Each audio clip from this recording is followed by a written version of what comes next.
Dosa paling besar dilakukan setiap hari, tetapi pelakunya jarang yang menyadari. Mengapa? Karena jarang yang tahu. Qala Rasulullah sallallahu alaihi wasallam, la yalqallaha ahadun bidzambin a'dhama min jahalati ahlihi. Rasulullah sallallahu alaihi wasallam telah bersabda, la yalqallaha, tidak akan bertemu kepada Allah ahadun, oleh seorang pun, bidzambin, dengan membawa dosa, a'dhama, yang paling besar, yang paling agung, min jahalati ahlihi, daripada dosa kebodohan keluarganya. Jadi kalau misalnya ada seorang suami yang tidak mendidik istri dan anak-anaknya, sehingga istri dan anak-anaknya menjadi bodoh tentang ilmu agama, maka suami seperti itu kelak di yaumil qiyamah akan bertemu kepada Allah membawa dosa yang paling besar. Inilah yang harus diketahui. Hadis ini riwayat Imam Ad-Dailami dari Abu Sa'id Al-Khudri radhiyallahu anhu. Dan hadis ini sesuai senada dengan firman Allah Jalla Jalaluh di dalam surat At-Tahrim ayat yang ke-6. Wa qala Allah azza wa jalla, a'udzu billahi minasyaitonir rajim, bismillahirrahmanirrahim.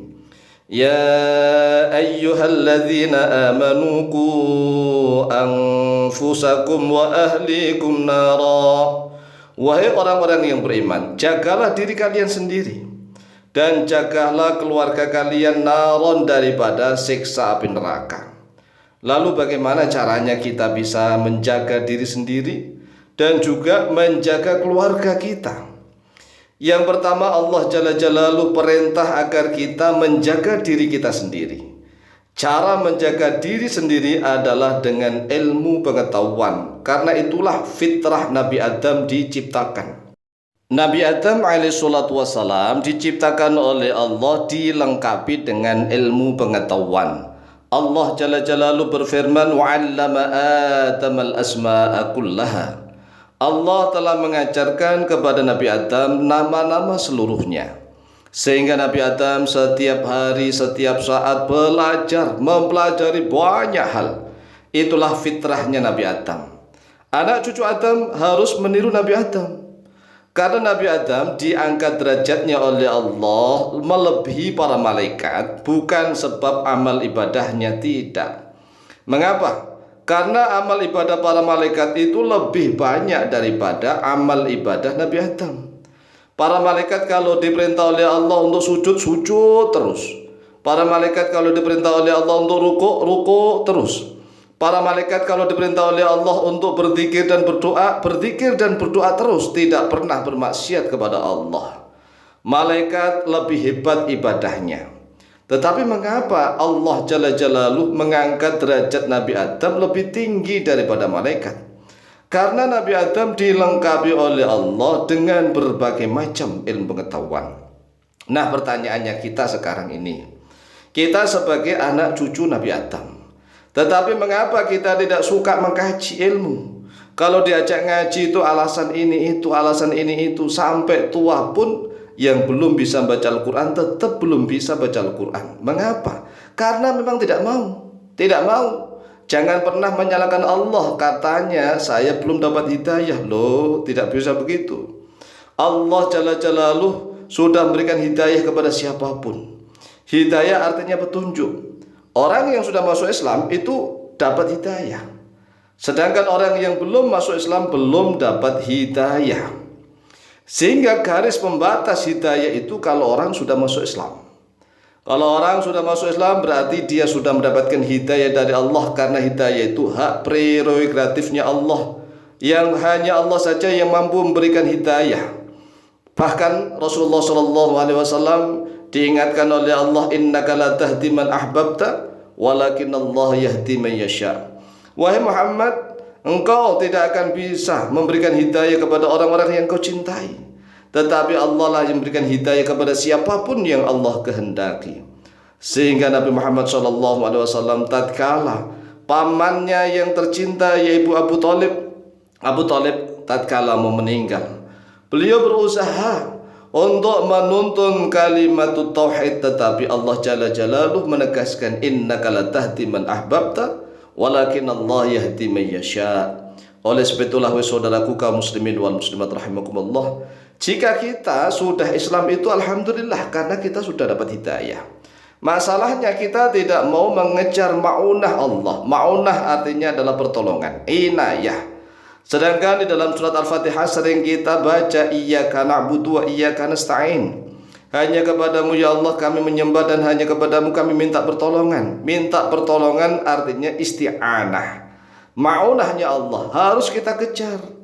Orang sudah tahu tentang baik dan buruk, sudah tahu bahwa ngaji itu baik, tetapi masalahnya tidak semua orang mau ngaji.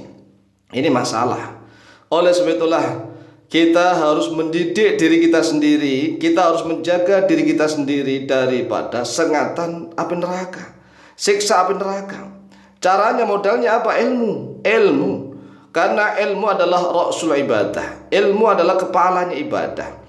Jika orang itu memiliki banyak ilmu, maka imannya tambah dan bisa untuk amal.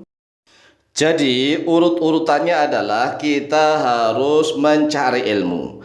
Ilmu ini bisa meningkatkan keimanan kita.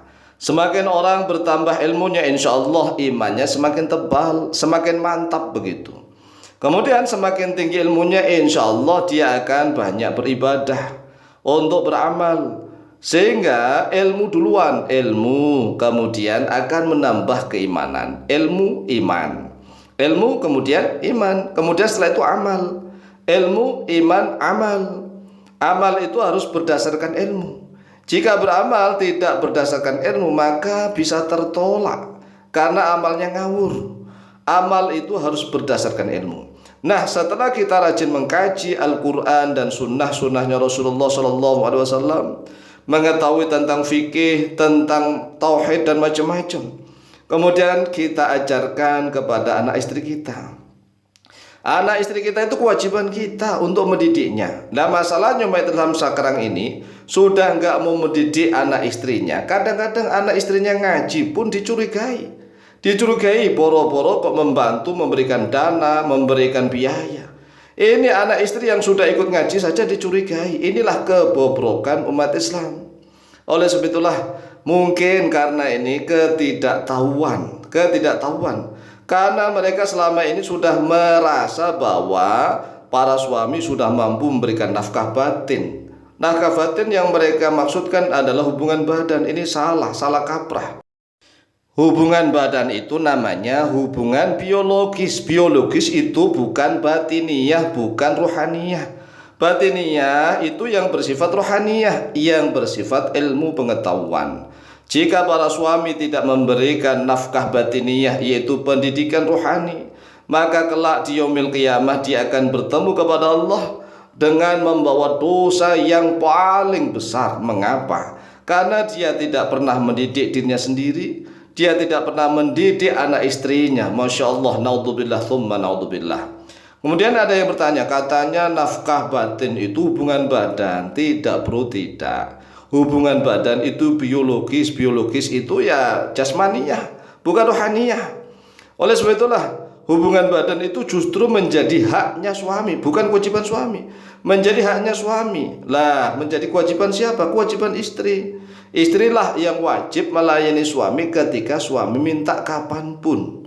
Maka itu menjadi haknya suami, bukan menjadi kewajiban suami. Lah kalau hubungan badan menjadi kewajiban sang suami, kira-kira kewajibannya berapa hari sekali atau mungkin sehari berapa kali? Kan tidak mungkin seperti itu. Oleh sebab itulah mari pahami, ngaji dan didik anak istri. Demikian, semoga manfaat, lebih kurangnya mohon maaf. Wallahu taala a'lamu bishawab.